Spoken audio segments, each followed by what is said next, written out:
Canadians are watching very closely.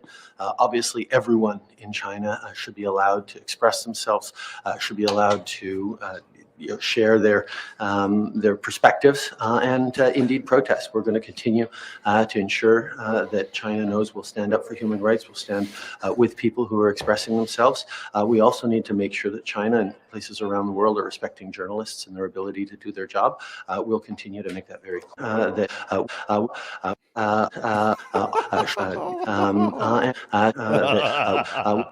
Can you imagine, by the way, 30 seconds?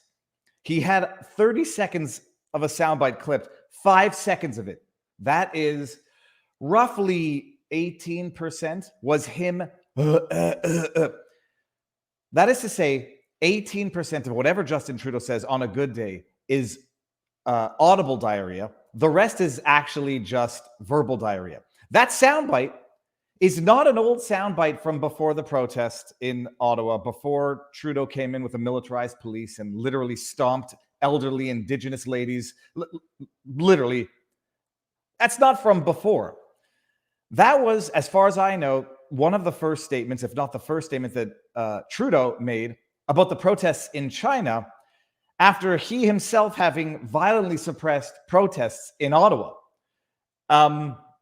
Not just violently suppressed protests in Ottawa, during his testimony, where he hemmed and hawed a lot less, which shows you that he was very well prepared for his testimony.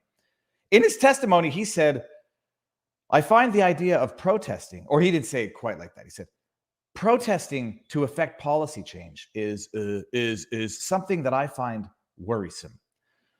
Protesting to affect policy change in Canada, worrisome. Violent suppression, stomping people with horses, pepper spray, batons, stun guns, or not stun guns, concussive grenades for Canadians. He stands up for Chinese protest.